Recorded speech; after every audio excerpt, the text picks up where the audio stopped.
I don't know if scary is the right word, but it was certainly like, what is this? Where do I go with this? I know it was like I sensed this is bigger than me.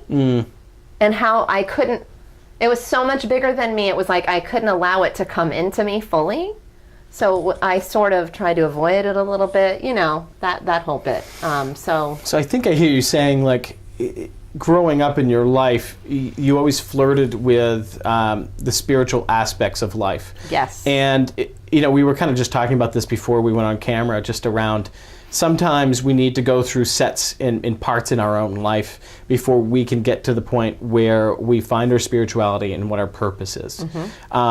And like we just talked about, sometimes we have to go through the darker times or the harder or the negative times in our life in order to prepare us for what we were meant to do. I mean, we've talked about this a couple of times, like what I've had to go through to get to the spot of doing these interviews and how some hardships prep me to be able to learn about these things. Because if I didn't have that knowledge, I wouldn't be able to do what I'm doing today. So it's, it's just so fascinating how it's almost like spiritual breadcrumbs. Spiritual breadcrumbs are almost left for us sometimes. And if we pick those up and we follow that and we trust in it, how we always seem to end where we need to be. But if we fight it, it's what's the old saying in Star Trek? I'm not a Trekkie, but I think it's resistance is futile or something. When we resist, we're fighting what we're meant to be doing. That's right. So, absolutely. All right, so you swim with dolphins. So you actually take people to Bimini to swim with dolphins. Yes. What would that look like if I was on that trip with you? And so somebody just gets on a plane and meets you somewhere around Bimini? Yes. And we meet right in Bimini, yes. Walk me through what that would look like. Well, we stay in a private house that's right on the ocean, and it's a very small, intimate group. Specifically, I chose it that way so that you can have more time to be with the dolphins, because we have our own private boat, and there's a couple of other obvious companies that do that, but they have many more people on the boat, so you don't have as much time with the dolphins, and it's not as private of an experience. And to me, what I'm there to facilitate is a very private, personal, transformational experience. And so that was really important to me. Right. So I found the right people to work with there. How many times have you done this now? I just did it this one time this summer, and then this coming summer is my next time there. That's neat. So, yeah. So when you went out last summer for your first time, did you notice that there were other tour groups trying to swim with dolphins as well? Yes, they do. Yes. Did you notice that they went over to your boat more because like the energy was so high? No, we actually, I mean, they're very, the people that are out there are very respectful. So when they find the dolphins, they try to kind of, just stick with, everybody kind of leaves everybody alone, really. But yeah, we had some very special encounters. That's neat. Can you speak a little bit about that? Sure. The one that, I don't know if we went into that one or not. Excuse me. But did I tell you about the shark? Tell us about it. Okay. So you're not talking about playing pool, are you? No. With a shark? Okay. No, this is a shark in the water, yeah. So we're in the water swimming with the dolphins, and what they do is they have a line behind the boat, and when the dolphin starts swimming, the captain says, grab on the hook, and we'll start pulling you a little bit so that you can go you sort of feel like you're swimming along with the dolphins, which is really cool. So he says that, and I grab on the line, and we're swimming along, and the part that's unbelievably beautiful there is the water is just so clear. I mean, it's like 50 feet deep, and you can see the sand dollars at 50 feet. It's just gorgeous. I've never traveled the world, never seen water like Bimini before. There's an energy in the water there. I'll just say that, beyond the energy grid. So as I'm holding onto the line and we're going along, I look down, and just in front of me is this huge shark, and he's like right on the sand, and he's like twice the size of the dolphins, and I'm like, oh, interesting. And I've obviously snorkeled, many times in my life. I've been with sand sharks, and but not, I don't really know what kind of shark this is. I don't know if he's, there's different levels of ones that like to. Bull sharks are pretty dangerous. Exactly. Snook sharks are right. Like mundane. I kind of know, but I think he's a sand shark, but I don't know. My first initial is, oh, that's interesting.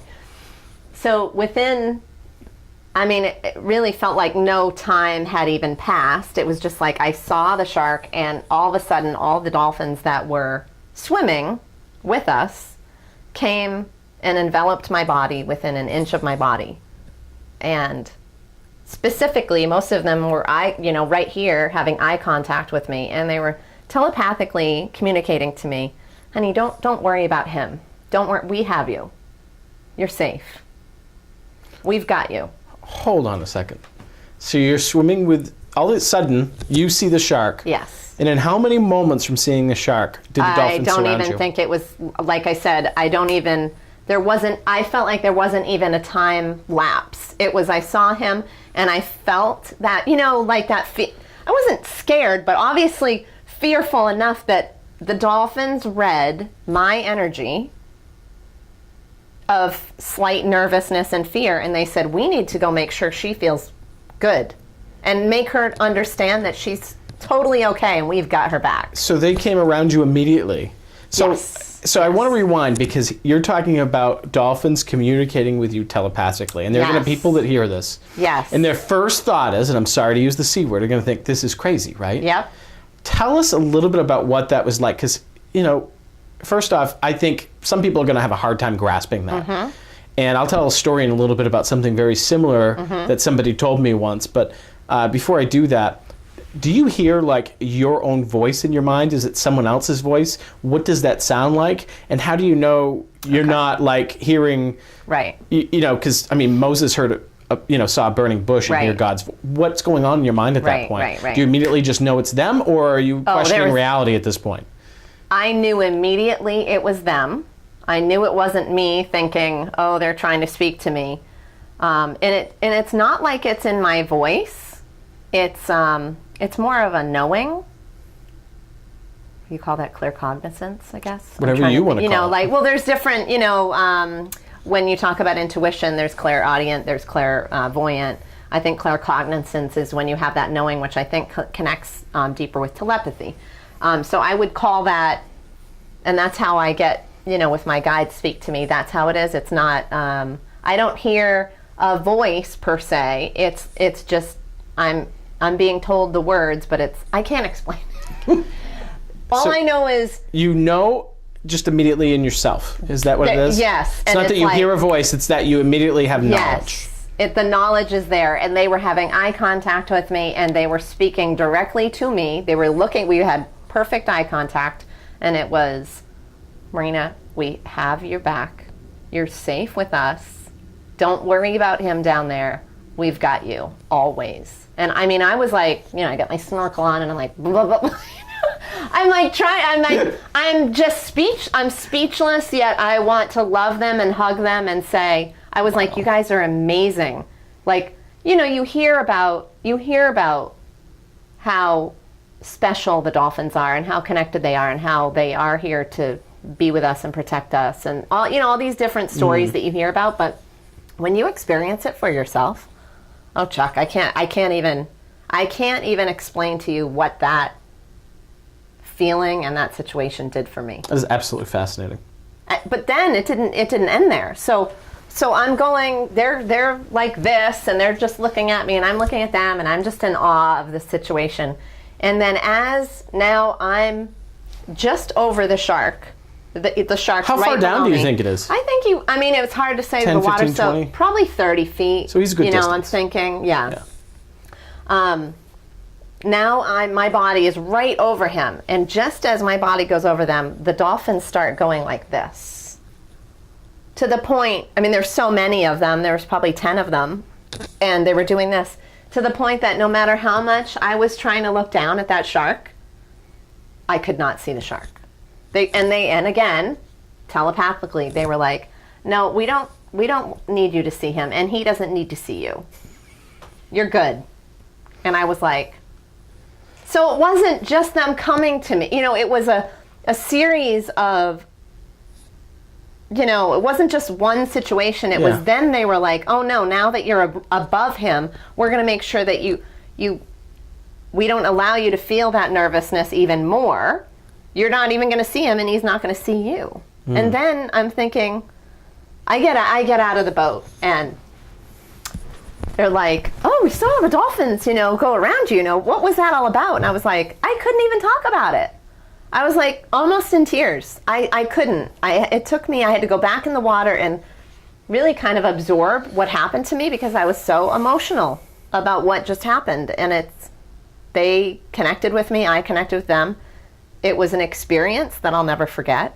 And then I started thinking about it because there was 2 other people in the water with me. There was the woman that owned the boat, and then the dolphin facilitator that swims with them every day. Sure. And I was thinking, why didn't they go and protect the other 2 people that were in the water with me? Mm-hmm. Like they only protected me, and all of a sudden I went, it's because they're with them all the time, and even if they saw the shark, they didn't have that frequency shift of fear that the dolphins felt. Mm-hmm. They didn't have that, and I did, and the dolphins read that in me immediately. Now, the 2 people that you were with that were swimming with you at that point, Yes. have they ever had any strange encounters with dolphins that they've talked to you about? Like, you're talking about telepathy here. Yes. Like instant knowledge in your head that Yes. is not from your mind but gets Correct. put in your mind, essentially. Yes. Have you ever talked to anybody else that's had experiences like that? They have had a lot of experiences So like these that. 2 people? Yes. Can you, obviously they're not here to tell their story, Right. but is it anything that you can talk about with some confidence? Not enough to remember their exact stories, but very similar to what I experienced, just in their own words. And I can't remember, their exact pieces, but the one woman that's the dolphin facilitator, she used to be a ballet dancer in New York City. And 10 years ago, she went on her own to go swim with the wild dolphins for the first time in Bimini, and then she never left. So now she's literally like a ballerina in the water with the dolphins. So she is a free diver. So it's like you watch this beautiful dance. She dives down. The dolphins dive right next to her down. And then they do this spinning as they come up, and she dances with them. She's very connected. She's very connected to them. In the They're connected 2020 together. Olympics, there will be dolphin swimming. Yes. You've heard it here first. That wouldn't surprise me. I can just see somebody coming up out of the water with Yep. a dolphin, pushing them up, like SeaWorld, which we won't go to SeaWorld. But Yeah. I just find this fascinating. So a real quick story for everybody watching this and for you. I don't know if I shared this with you, but back at an old job that I used to work with that has nothing to do with spirituality, in fact, quite the opposite in some ways. There was this one woman I worked with that farthest from spiritual at all. I had no clue she worked with dolphins in Florida at a dolphin center. Did I ever tell you this story? I don't think so. So I was talking with her, and I said, Lynn, have you ever had anything, just interesting or odd happen with dolphins? She was like the head of some research facility in Florida for many years. And she said, well, actually, Chuck, I'm going to tell you something. Yes. There was a time in which, because they're matriarchal, the females are the head of the pod, she said. And she said that the head of the pod, and I forget what she called the head of the pod. We'll call her Brenda. I don't know. It's the first name that popped in my head. Yeah. She was with her, and they knew she was getting old. She was going to be passing at some point soon in the next year. And she was feeding her or petting her or doing something, and this Brenda, I'll just call her Brenda, looked at Lynn right in the eyes and said, Brenda will pass tomorrow at 1:41 p.m. Oh. And she heard it in her head, a lot like what you're talking about. Right. And she's like, and she's telling me, where did that? She's telling me the story, and I'm going, I can't believe she's trusting me, telling me the story, right? Because she's the last person you would believe that you would this. think, yeah. So I said, well, what happened? And she said, well, I was like, I better get grounded, blah, blah, blah. And she just, the best I can recall from her story was the next day she's out doing errands, she gets a call. They wanted her to get there quick because it looked like Brenda was dying. And she got there at the exact time when she passed, and it was the exact time. And she was there to see her through her passing. And I thought it was so fascinating that here was somebody that had worked with dolphins all her life, and then all of a sudden, this one thing happens, and she went far from the aquatic scene after that, and I started working with her years ago, but when she told me that story, I never forgot it. Now, I just find it so fascinating that and I wonder if there are other people watching this that have had other dolphin experiences that they can't explain. I don't know, maybe Hootie from Hootie and the Blowfish, after all, he has the lyric, even dolphins make me cry, right? One of the songs. So who knows, maybe Hootie, if you're watching this, Tell us if you had a telepathy encounter with a dolphin. We'd love to hear from you.